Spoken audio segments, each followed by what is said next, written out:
Yes. Hello, people in the chats and the other stuff. As you get into the room to join us, as you have just That's right. received the notification from YouTube or LinkedIn, hey, these guys are going live now. Come on Here in. we are, people. There we are. So, yeah, today we've going to have a.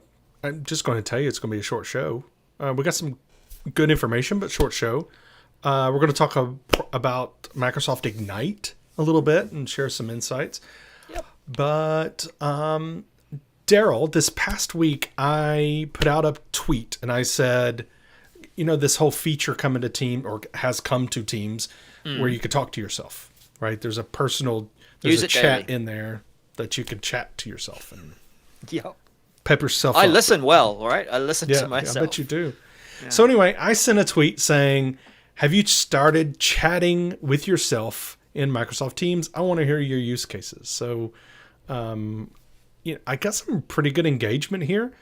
This was the screenshot I shared was the app being updated on my phone. Yeah. Saying, hey, this is the new feature we're releasing. But I got some interesting comments. Did you happen to see that? And Yeah, I saw some. And it was just early on, too. Like, I quite yeah, liked Adam's positive affirmations, Adam Harmut's. And I know you're probably not quite seeing this. Let me just bring this into a. I don't know if this is going to work. Is this going to work? Yes, it there you is. go. Yeah, I'm good enough. I'm smart enough, and gosh darn it, people like me. Good on you, yeah, Adam. We like you too. we do. So got some great, we got some serious responses. Jeff Teeper in there saying he sends himself things, reminders basically to, talk to somebody. And then got a lot of people engaging with, I put in there, I'm working on one computer and then I want to share stuff or I want to remember stuff on my other computer. So they chat with themselves there and then go to the other computer and do that. Yeah, that kind of works. Um, Stream of I consciousness, right? For me, yeah. I can imagine a scenario, and I haven't tried this yet because I'm not really a Power Automate person. I will admit it. I haven't tried the telephone yet. I hear it's quite good for communications. But imagine being able to chat with yourself and send commands that trigger off flows or Power Automates, Mhm. whatever you call them today, and they go off and do stuff. So it's like your own Alexa, but powered by Teams. But you're Yeah, talking to that'd be yourself. interesting. Yeah, that'd be interesting. So in the same vein I was mentioning earlier, some people talked about mobile, talking to yourself or whatever Yep. on mobile and then going to your desktop and taking action there. I could also see you using it for pictures that way too. What if you took a picture on your mobile, chatted yourself with it, and then go to your desktop? It's an easy way to transfer a picture right to your desktop, I Yeah. guess. Yeah. Um, you know, um, so there was some interesting and funny ones in there too, but I thought that was pretty good engagement getting people talking and thinking about how they could use that feature. I know a few others have done this too. It is the only place where you can start a Microsoft loop on your own, and Right. I've found it quite useful to draft something up first. So for me, we did a cut over this weekend of an intranet for a client, and I drafted that checklist, Mm-hmm. and then I shared it with a colleague, and then that became our go live checklist. But I was able to do that before Mm-hmm. sharing it with him, so that worked out. Yeah. So I thought that was a pretty good conversation. Something we talked about on the show before, but bringing it in and hearing people's experiences and thoughts on it. So Oh, we're back to 5 minutes. I put it on no. cycle. But this is the 365 Message Show intro. Here we go.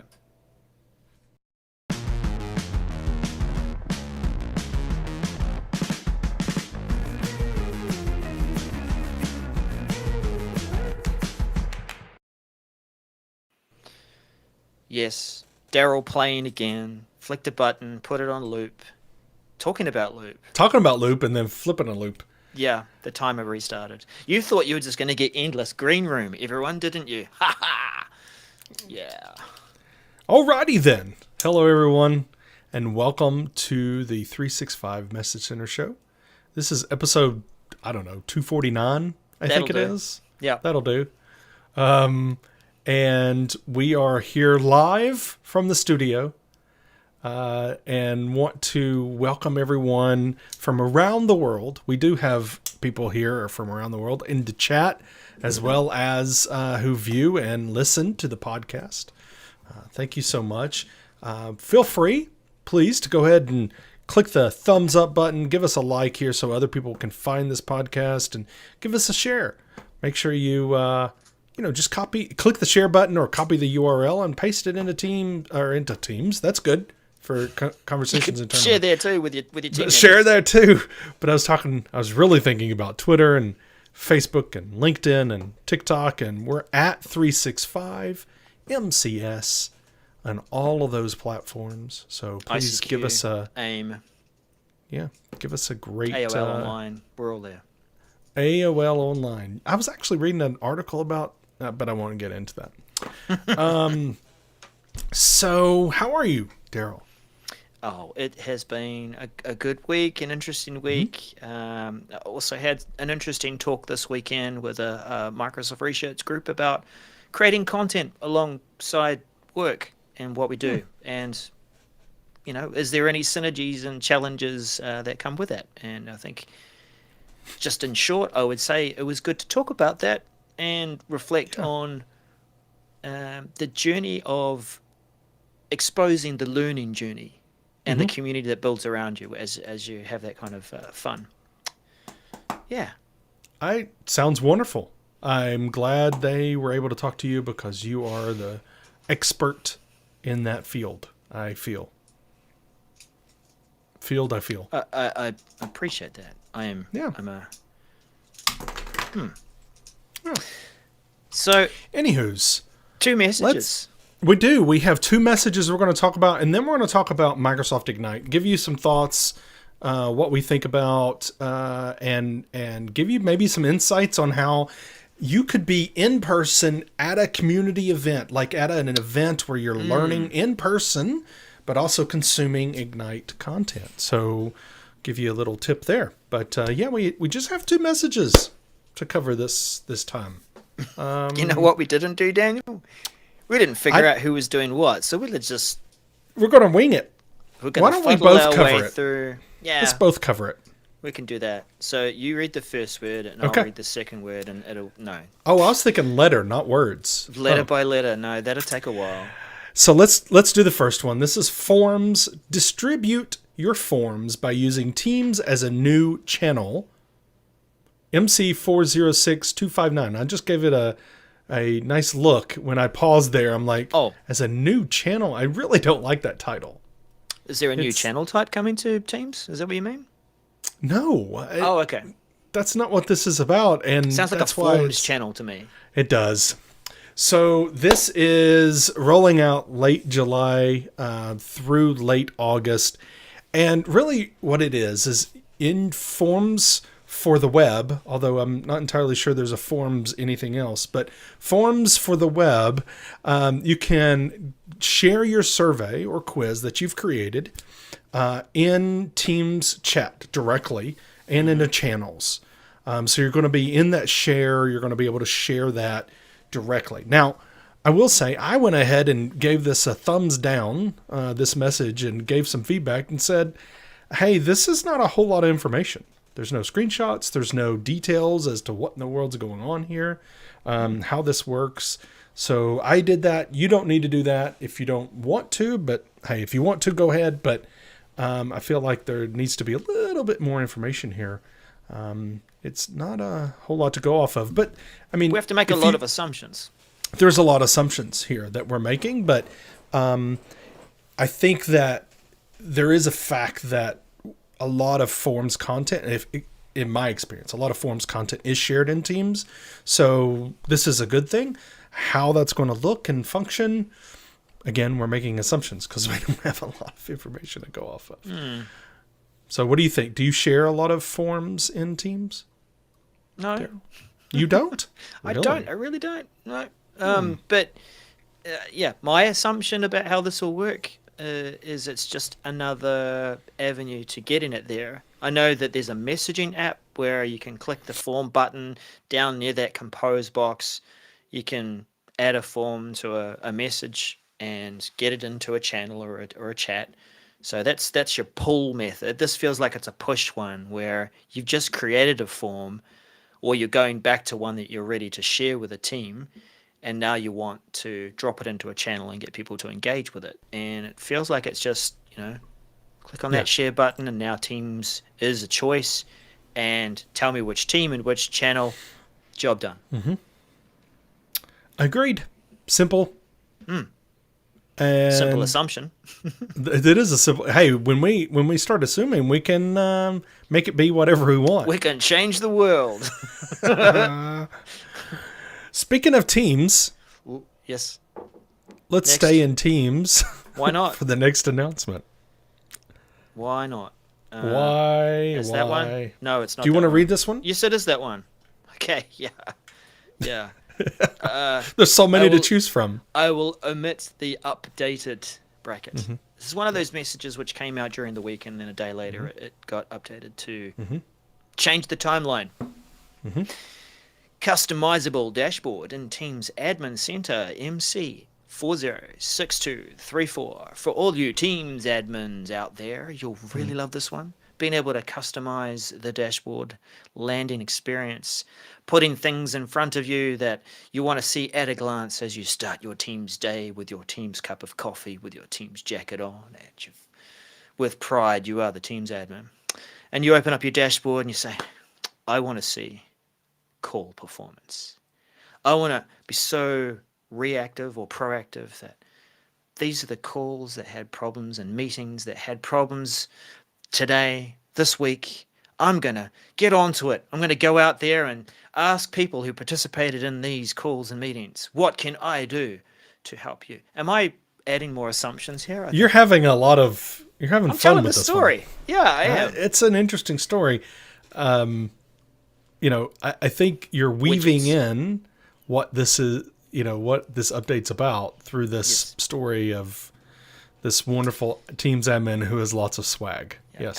And the Papa Bear said, I want to see call stats. And the Mama Bear said, I want to see how many people are collaborating. And Baby Okay. Bear said, I just want to chat with myself. See what I did there? I looped it back to the Okay. pre-live chat. Wow. Widgets and dashboards. You can put things there to your preference to show what you want to see at a glance before you get into the actual tasks. So it really does follow, Daniel, the dashboard capabilities we've seen with going to the M365 Admin Center. Does SharePoint Online dashboard have the same sort of thing? You can drag your widgets around and show stuff, or Well, not as customizable yet? Yeah, what I was thinking on this was Azure too, right? Azure yeah. dashboard, Very being able customizable. to make your customizations or what you add Blades there. and So, slices and pinning stuff. Yeah. so that's early August. You know what would have been helpful? Is Yeah. if I could have just showed it right there while we're Could have talking showed the about it. screenshot. Well, Such a smart guy, you are a smart guy, sometimes. so it's pretty helpful. What do you reckon? Widgets? Well, look at all the cards that we have. Let me just move our faces off them, right, so that we can actually see more of them. So there we go. Well, Podcasty people, it feels like I can scroll down and see more cards. So what have we got? Insights, user management, recommendations. Ooh, recommendations. Best practices for your organization. That'll be interesting to see what comes up there. And whether it's driven by AI. User search, cool. So quickly find someone from the dashboard. Activity log is kind of what I was alluding to. Yeah. Like when you want to go in and investigate a meeting that one of your executives has had, and they were like, I had problems with this, and this is why. And I've looked into it, sir. I've looked into it, ma'am, and it looks like it was just bad Wi-Fi. Oh yeah, I was having that meeting at the back of a taxi, so that might have been why. you really are taking this I know. story. We have two building. messages, Daniel. I've got to make it interesting. I know we don't need to stretch. It is coming out this month or next Yep. month, I guess. But it is this month. So so August is the time frame. I think it's kind of interesting. They said it was going to be rolling out starting late July, but then Oh, sorry, that it's was like, wait. yesterday. that was yesterday. So maybe we should say in Yep. August. Yep. So that wraps up our messages, but we do want to talk Yep. about Microsoft Ignite. So some of the rumors were true. We had heard some rumors that this was going to happen. So Microsoft Ignite is going to be a hybrid event happening October 12th through the 14th. And it's going to be, just like it has before, it's going to be 2 days, right? But it's showing 3 days because of the worldwide happenings, the sessions for everyone around the world. It's going to be hybrid, so there will be spots in Seattle, is where the main in-person, but they're also going to have showcases in other locations around the world. They're going to have I don't know if you have that in there, but They call it Microsoft Ignite Spotlights in Yes. some selected local market locations. yes, I think we got some There is a Europe list somewhere here and- too. Yes, there is. So Darrell's showing the ignite.microsoft.com website here on the screen, and so there's quite a Feel like it's gonna be few here somewhere. of those places. So anyway, so if you can't make it in person, then if you can't go to Seattle, then you can watch online like we've done before in previous opportunities with Ignite. Well, we So- don't know about the Seattle side of it too yet, because they say don't. limited spaces. Does that mean it's register your interest and we will select? Is it first in, first serve? Invite only?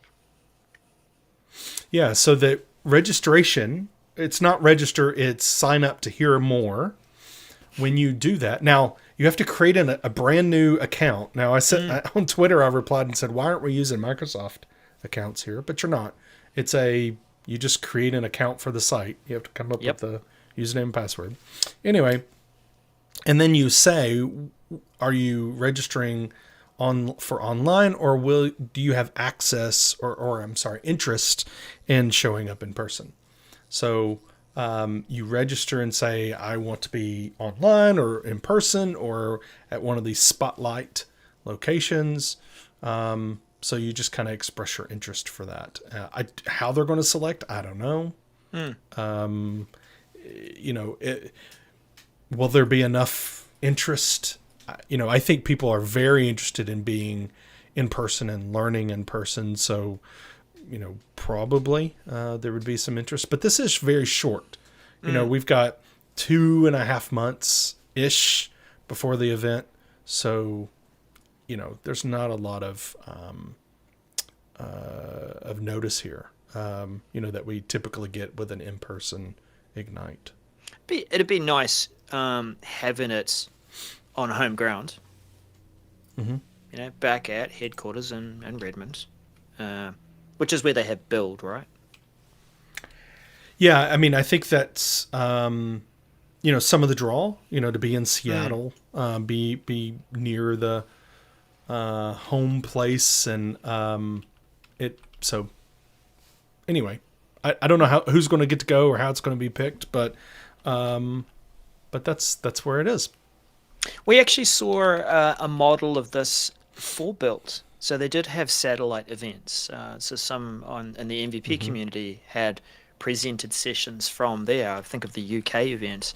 And so that could be a good indication of what a spotlight event will be in some of those locations. Yeah, indeed. So my plan for Ignite, let me tell you what it is. And maybe you can share what your plan is, Darrell. Yeah. My plan is I had already submitted to speak at an event, in-person event, called the North American Collaboration Summit. So that's at collabsummit.org. Oh, thank you. And it's October 12th through the 14th. Those dates should sound very familiar. because we just Oh, talked about it is for that Ignite. It's the same dates. And so this is in person and online. So I'm going to be speaking there. And so I'm going to go in person and be there and be with the community and learn. And they have now announced, because of the overlap with Ignite, that they're going to be integrating with Ignite, Microsoft Ignite content, and so you can come to this event, the Collab Summit, North American Collab Summit, and consume some Ignite content, consume in-person content, learn with people there in person. You can do all of that at the conference. So, and then of course you'll be able to watch Ignite sessions afterwards too. You know, the ones that you don't catch during the week, you can catch later. So that's what my plan is. I think it's a fantastic thing, and a good pivot there from the team that put the event on too, because you know it's the best of both worlds. It's getting that content, that connection time, and being able to see what's coming out of Ignite as well. Yeah, I think it's a great idea. Indeed.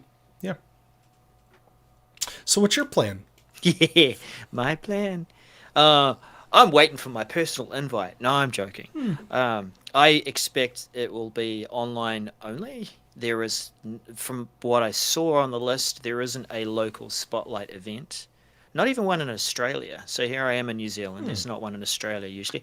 I thought maybe it would be a bit like the, what were they called? Ignite the Tour. Ignite the Tour, that's right, where it might have been in a few more locations. But I guess with the short notice and the resources, it takes a bit to get on organized. So yeah, I'll be attending online, and yeah, you know what? I'm probably going to ask for the days off.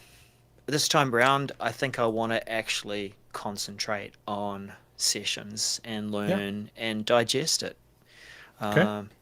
I think too, Daniel, just to try and make it a bit more engaging for people who are attending it like me, that I might try and organize just some online, I know, breakout rooms that we can sort of jump into and have a chat. Maybe we could use Twitter Spaces or something where we can sort of talk about what we've heard and take it from there. I think we just need something to make it a bit more engaging than just watching a video or watching a live feed and jumping into chat. Yeah. Yeah. Cool. Stay tuned. Let's stay tuned. We'll organize something. Yeah, and we'll talk about more as we get closer, as we get more information. Of course, we'll talk about it some more. So Microsoft Ignite, also Collaboration Summit, and at October 12th through the 14th. So it'll be, lots of learning that week and lots of opportunity to engage with the community too. So, and we'll be part of that, right? Yeah, we will. Yeah. Well, this episode was a shorter one. Was it? Look at the time. Well, maybe. But it was hopefully beneficial for you as we talked about those couple messages, but also talked about Ignite and talked about the learning that's coming and options there. We'll all learn together moving forward as we get closer to time. But thank you so much for watching and for joining in the chat. It was great seeing everyone. Thank you so much. It's great to be part of a community that continues to engage and share and learn. So yeah, keep engaging with us on socials. When you see a tweet like, Daniel saying, "Hey, how are you using self-chat?" or whatever, we love to hear about those use cases, even if they're witty, smart aleck type responses that are fun as well. Hey, all good. If it helps you let off some steam, great. Yeah, but yeah. We'll see you in the socials throughout the week, and feel free to get in touch. Yep. Bye for now. See you now.